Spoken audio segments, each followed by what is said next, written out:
The story begins with a man named Erwin coming to Spain to see his family on vacation. His father is Matin.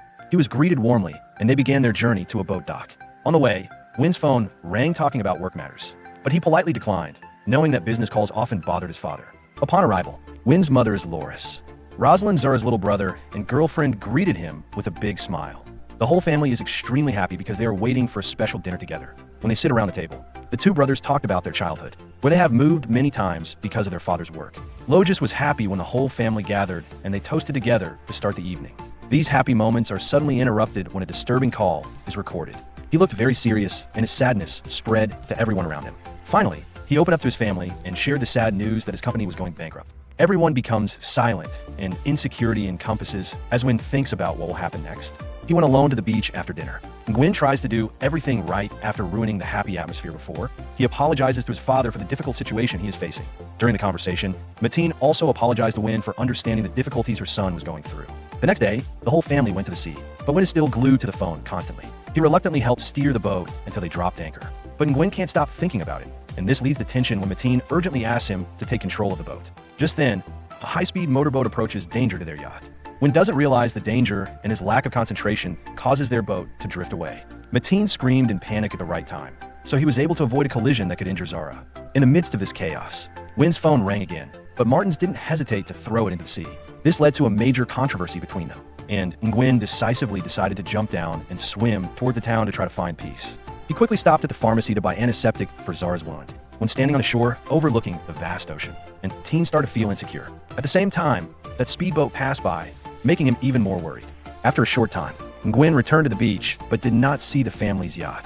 He tried to ask the local for help, but they spoke Spanish so fast that he didn't understand. Determination. He tried to swim to approach a group of young men in the hope that they could help. However, their words were as difficult to understand as the sound of the waves. Nguyen felt something uneasy, thinking that maybe his family had accidentally forgotten him. He walked along the coast in search of a better view, and he saw the yacht drifting alone. When he got on the boat, he realized that something was very wrong. The boat without electricity to his family was not here. Feeling hopeless, Nguyen went to the local police station to ask for help.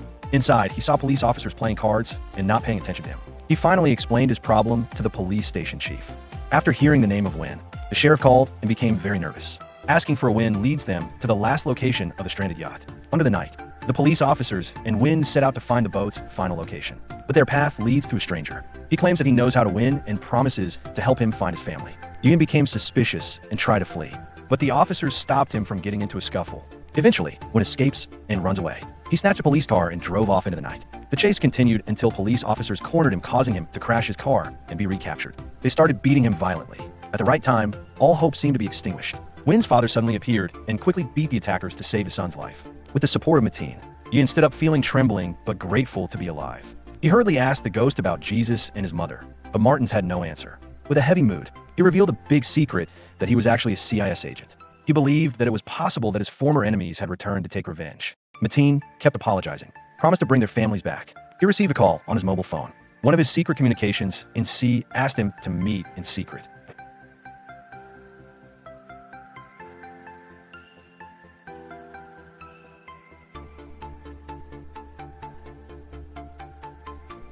Little did they know that there was a sniper who was secretly holding a rifle at the rendezvous. When Nguyen and Martine arrived, Martins asked his son to stay in the car. But before leaving, he shared his feelings. Tell Nguyen that he is proud of the wonderful son he has become. He walked to the door, feeling suspicious and wondering if she was the one who planned this dangerous situation. The truth came out when the demons explained that the people they had taken the briefcase from their hands. He has kidnapped his family and is threatening to harm them if he does not return the briefcase within 24 hours. However, Grab said that the briefcase had disappeared, prompting Mateen to find a solution. When Mateen returned to the car in a heavy mood, suddenly a sniper shot him, and he didn't survive. Nguyen was stunned with a mental shock, crawled to where the father had fallen. Tears flowed. The gunman was ruthless. Galmont saw another opportunity and aimed his gun at the Nguyen, but Nguyen took Mateen's gun and ringing cell phone in time. He ran away before he could gather and his accomplices could approach. While fleeing, Nguyen encounters a police officer, but when he saw Nguyen holding a weapon, the officer pointed a gun at him and tried to arrest him. However, before the situation gets worse, Godman acted quickly to shoot and kill the police officer. Nguyen sells the Galmont back, but then many other police officers arrive, causing Nguyen to flee again. When the Nguyen runs through the streets, a police officer who took off his horse saw him and began to chase him. Suddenly, Nguyen ran faster than the horse.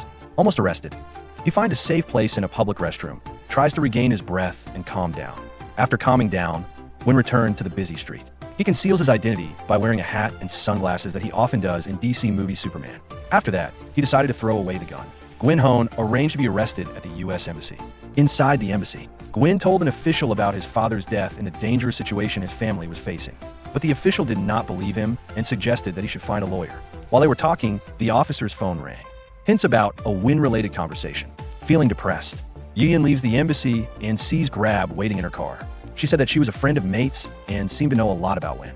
Although hesitant, Wynn is finally convinced by her words because she promises to help save his family. When the car starts moving, Korak asks questions about the Mateen's connections to the mysterious briefcase. Wynn began to suspect that Grab might not be you, so he pretended to be sick and then jumped out of the moving car. Disappear into the crowded flow of people on the street. Wynn got on a bus. Try to create more distance between yourself and the city while holding on to Mateen's mobile phone. The phone continued to ring and the man called back several times. His heart tightens when he hears his mother's voice desperately asking about Martins. Gwyn was forced to tell his mother that his father had passed away, and she began to cry. But the man on the other end of the line didn't care about their pain. He just wanted the mysterious briefcase. Determination. Gwyn contacted a friend of her father's named Diego. He has arranged to meet Diego's niece Lucy in his office. However, Grab agents suddenly appeared, and Lucy attacks them with a knife. This creates an opportunity for Wynn to suddenly attack and knock the opponent down. The fight continued until Wynn ran out of strength to fight back, and the other guy also fell. Lucy was still wary of pointing her gun at Wynn, thought he might be a danger. But Gwyn quickly explained the dangerous situation and begged Lucy to help him find Diego. Although reluctant, she agreed, and they went to Diego's apartment together. When they approached the door, they saw that the door had opened. Ian was ready to pull out the gun and carefully walked inside. There, he found Diego's motionless body lying on the floor. Ian hugged Lucy tightly. Try to keep her quiet and not let her cry make the situation worse. Wynn hears a faint sound coming from the kitchen, and he goes to see what it is. Then I was surprised to see Grab and Go Happy standing there. In anger, keep pointing a gun at them and demand an appropriate answer.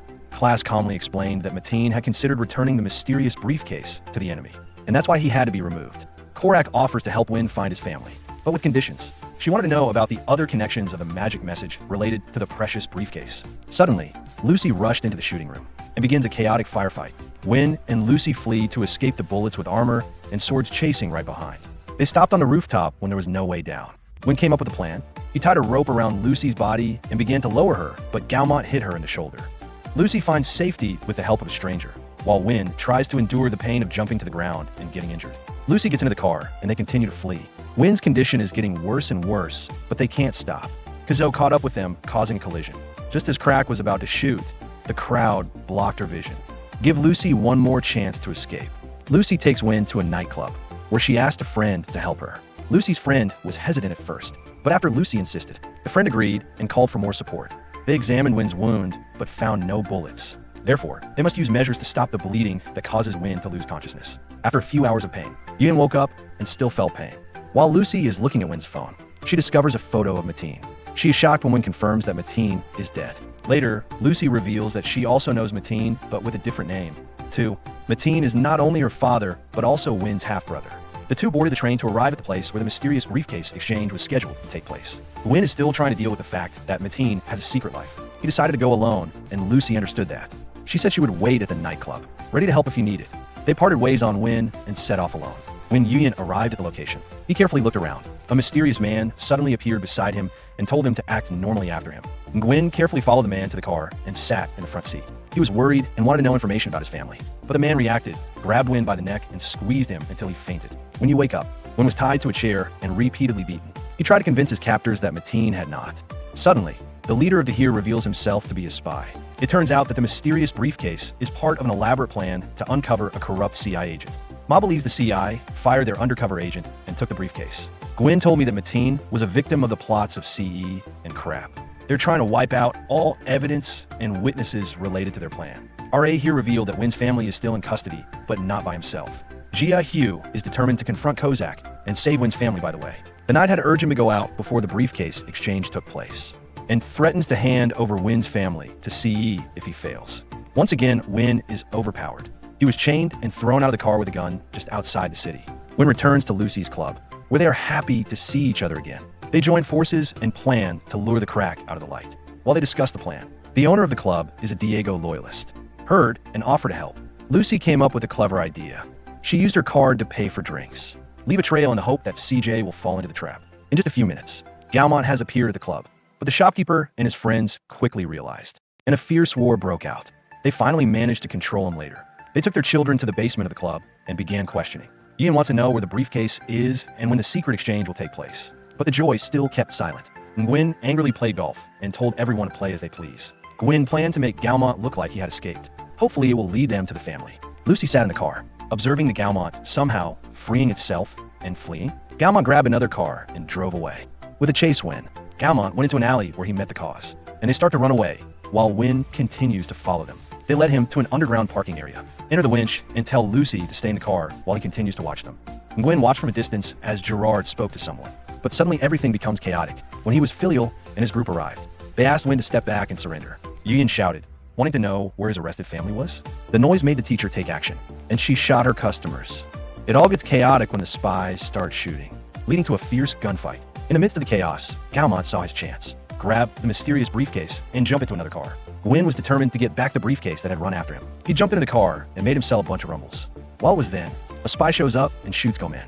Lucy was driving and crashed into Omen's car, causing a violent collision. Galmont is severely injured and is surprised that Wynn is the one who ended his life.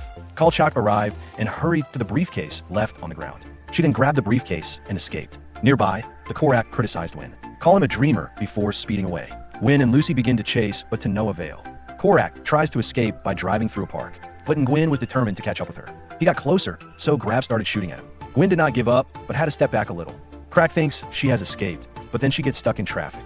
Gwen saw her and drove straight over, causing a major collision into a nearby store. A crowd gathers and causes to get out of the car.